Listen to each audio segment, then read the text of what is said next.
My name is Clara, a 32-year-old woman who once believed in fairy tale endings. 3 years ago, my life took an unexpected turn when I met Mark, the man who would become my husband. This is our story, a journey of love, trust, and eventual betrayal set against the backdrop of what seemed like a perfect marriage. It was an ordinary Tuesday morning when fate led me to the corner cafe, where I sat, engrossed in a John Grisham novel. I was completely lost in the world of legal thrillers when Mark walked in. His presence was instantly noticeable. He had an air of confidence but wore a smile that was warm and inviting.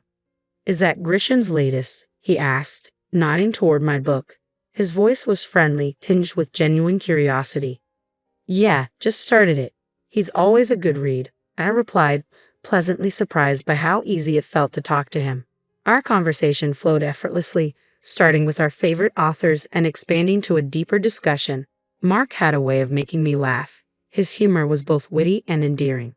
It felt as if we were old friends catching up, not two strangers meeting for the first time.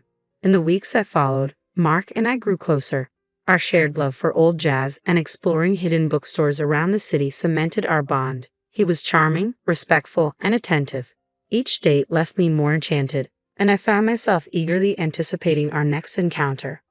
One evening, as we walked along the river, Mark's tone turned serious. "Clara, I've never felt this way before. I think I'm falling for you," he confessed under the dim glow of the streetlights. His words sent a rush of warmth through me.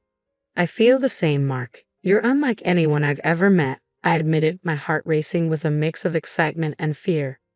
6 months passed in a whirlwind, and our relationship grew stronger with each passing day. During a quiet dinner at my apartment, Mark proposed. The moment was simple but profoundly sincere, and there was no hesitation in my answer. I loved him, and I believed in our future together. However, the joy of our engagement soon gave way to apprehension as the time came to meet Mark's parents. His mother, Linda, was a stern woman with piercing eyes that seemed to judge my every move. His father, though more amiable, had a serious demeanor, especially when it came to the institution of marriage. During a formal dinner at their home, Mark's father brought up the subject of a prenuptial agreement. "It's just practical," he said matter-of-factly. The request caught me off guard, but after my past experience with a cheating ex-boyfriend, I understood the necessity. "I agree," I said, steadying my voice, "but I have one condition. If either of us cheats, the cheater owes the other $100,000. Mark's expression was a mixture of surprise and respect. "I promised Clara I'd never cheat on you," he said earnestly. I wanted to believe him. I wanted to trust that, this time, my heart was safe.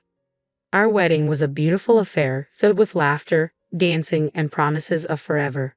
The first year of our marriage felt like a dream. We traveled to romantic destinations, spent quiet evenings at home, and supported each other's ambitions. Mark wasn't just my husband, he was my best friend and confidant. After the whirlwind of our wedding, we settled into married life with an ease that surprised even me. Our honeymoon in Paris was magical.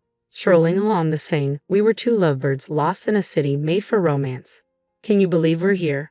I asked Mark one evening as we watched the Eiffel Tower light up. He pulled me close and whispered, "With you, I can believe anything. This is just the beginning for us, Clara." Those days were filled with laughter, romantic dinners, and dreams of a future together. When we returned home, it felt like we had carried a piece of Paris with us, the bond between us stronger than ever. Back home, our life fell into a comfortable routine. Every morning, Mark would kiss me goodbye before heading to work. We were living in a bubble of happiness, untouched by the outside world, or so I thought. I'd be waiting with dinner when Mark got home, and we'd sit together, talking about everything and nothing, our conversations often stretching late into the night.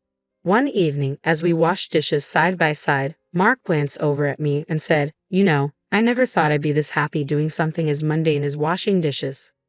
I playfully flicked water at him. "That's because you've got an amazing wife. It's all about good company." He laughed, catching the water in his hands. "Absolutely. Marrying you was the best decision I ever made." Despite our happiness, outside pressures started creeping in, the subtle expectation that we should start a family. At every family gathering, Mark's mother, Linda, would drop not-so-subtle hints. "So, when are we going to hear some good news?" she asked one Sunday at lunch, her tone laced with expectation. I forced a smile and tried to brush it off with a joke. "Oh, you'll be the first to know when there's news." but her persistence grew over time, and it began to wear on me. Mark noticed my discomfort and was quick to reassure me. Don't let my mom get to you. We'll start a family when we're ready, no sooner. Despite these pressures, our first year of marriage was magical. We celebrated our anniversary with a quiet dinner at home. After dessert, Mark surprised me by pulling out a small box. Inside was a delicate necklace I had admired months ago. Happy anniversary, Clara. Here's to many more years of happiness, he said, his eyes glowing with love. Tears welled in my eyes as I whispered, "Thank you, Mark. I couldn't ask for a better partner in life." That night, as we cuddled on the couch, I couldn't help but feel incredibly lucky. I had a husband who loved me, a cozy home, and a future that seemed bright. But as our second year of marriage began, Linda's pressure intensified. It wasn't just about starting a family anymore. Her criticisms seeped into every aspect of our lives. Under the guise of being helpful, she made sure her disapproval was felt. Each visit from her became a minefield I had to navigate. One afternoon, as I set the table for lunch, Linda wandered into the kitchen. She surveyed the spread with a frown, her lips tightening. "Is this what you're serving?" she asked, her tone dripping with disdain. "A bit simple, don't you think?" I clenched my jaw, fighting to keep my composure. Her words cut deeper than she knew, and each encounter left me more drained. "I thought we'd enjoy something light today," I said, hoping to deflect Linda's disapproval. She simply sniffed, muttering under her breath about proper meals and good housekeeping. Her comments weren't limited to my cooking. She found fault in everything I did, from the way I decorated the house to how I spent my free time. Nothing was off limits. One evening, while Mark and I were relaxing in the living room, Linda, true to form, decided to offer her unsolicited opinion. "You know, Clara, if Mark gave me the money he wastes on you, I could hire a proper cleaner and cook." Mark looked uncomfortable but said nothing. His silence felt like a betrayal. I was seething but managed to keep my voice even. "Well, Linda, I'm doing my best here." What hurt most was how Mark's attitude started to shift. He began to echo his mother's criticisms, though in a more subtle way. After one of Linda's visits, Mark casually said, "Mom might have a point about the house. Maybe we should consider getting some help." I felt a pang of hurt and frustration. "So, you think I can't handle it either?" "No, that's not what I meant," he backpedaled, but the damage was done. The constant criticisms, combined with Mark's growing detachment, were straining our marriage. We started arguing over trivial things, our once easy conversations turning into tense exchanges. After one particularly heated argument, I found myself wondering aloud, "What happened to us, Mark? We used to be on the same team." He ran a hand through his hair, looking frustrated. "I don't know, Clara. It's just, everything feels so complicated now." I went to bed that night feeling lonely and misunderstood. Linda's insidious comments had not only invaded my home but had crept into my marriage, leaving me to wonder if the love Mark and I shared was strong enough to withstand this constant barrage of negativity. As the third year of our marriage rolled in, a sense of unease settled in my heart.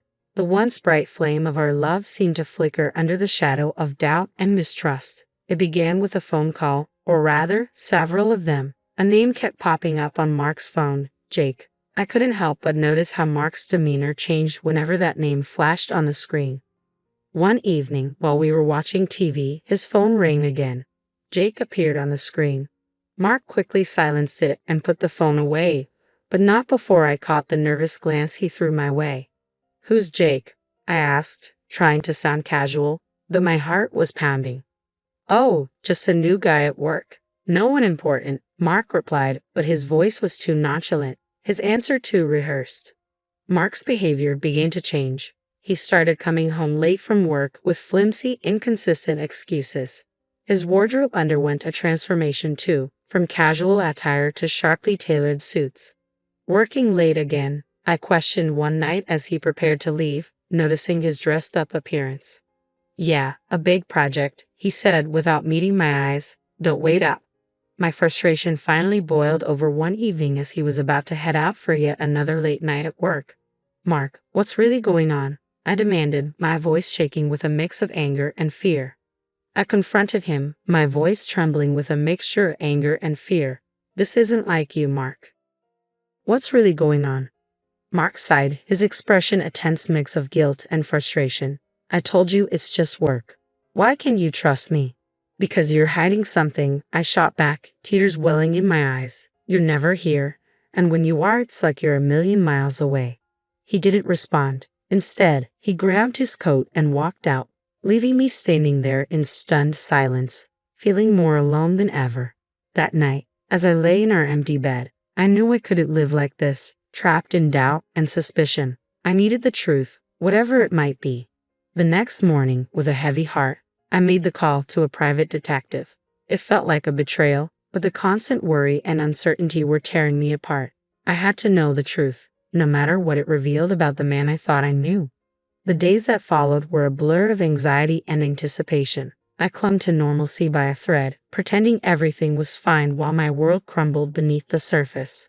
Then the call came, and with it, the final blow to my last shred of hope.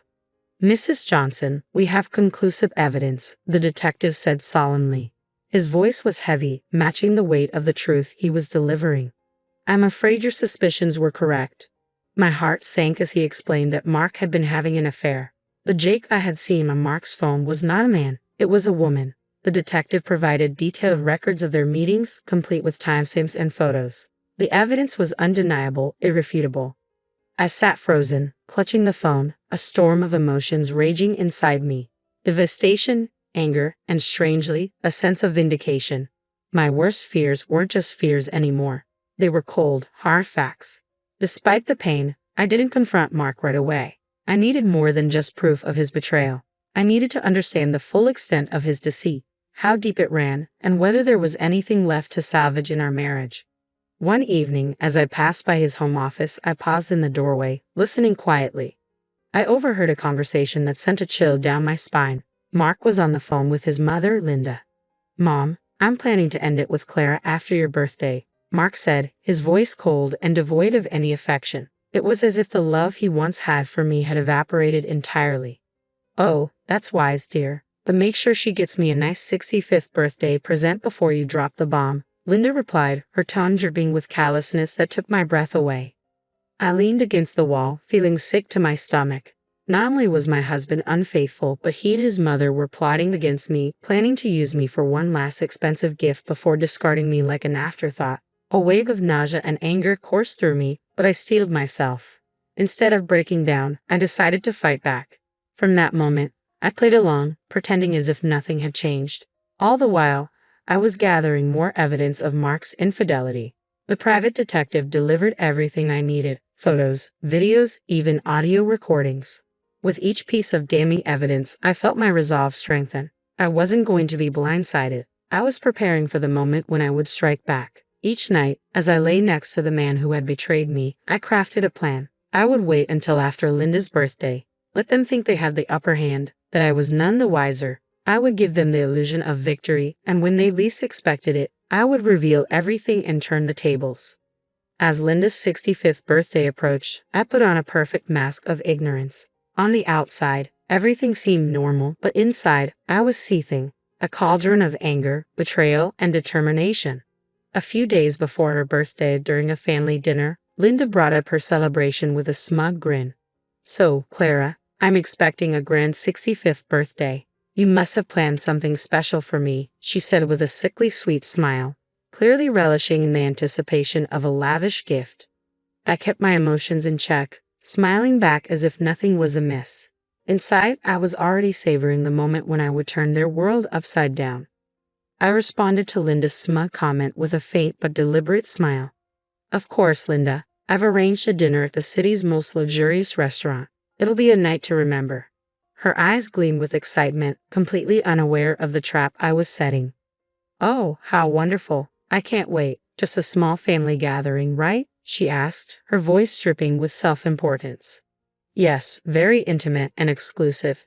Just for close family," I confirmed, my words tinged with hidden irony. Later that night, Mark approached me, a flicker of suspicion in his eyes. "That's quite a generous plan for Mom's birthday. Are you sure about this?" I met his gaze with practiced calm.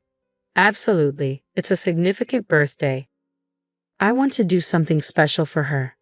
Though he nodded, I could tell he was puzzled by my sudden willingness to indulge Linda. I could feel him trying to figure out what I was hiding, but I held my mask firmly in place. As the dinner day neared, I finalized every detail.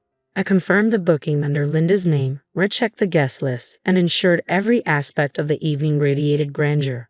On the surface, I played the part of the dutiful wife and daughter-in-law, but beneath the facade, I was ready to unleash the truth and end the web of deceit. The night before the dinner, I lay in bed, a twisted sense of satisfaction bubbling within me. I was mere hours away from turning the tables on Mark and Linda. They believed they were using me one last time. Little did they know I was holding the winning hand.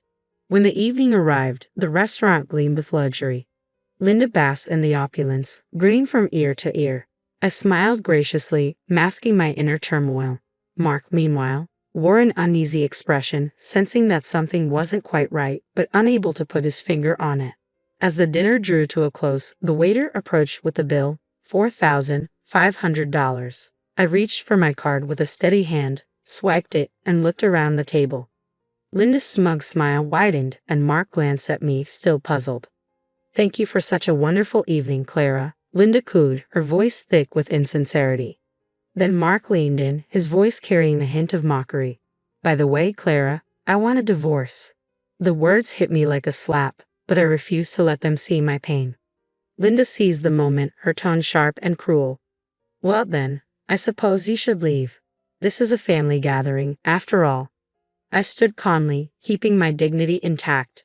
Without a word, I left the restaurant, my heart pounding. As I walked outside, I pulled out my phone and swiftly canceled the payment. With a few more taps, I blocked access to the shared account, ensuring Mark couldn't cover the bill either.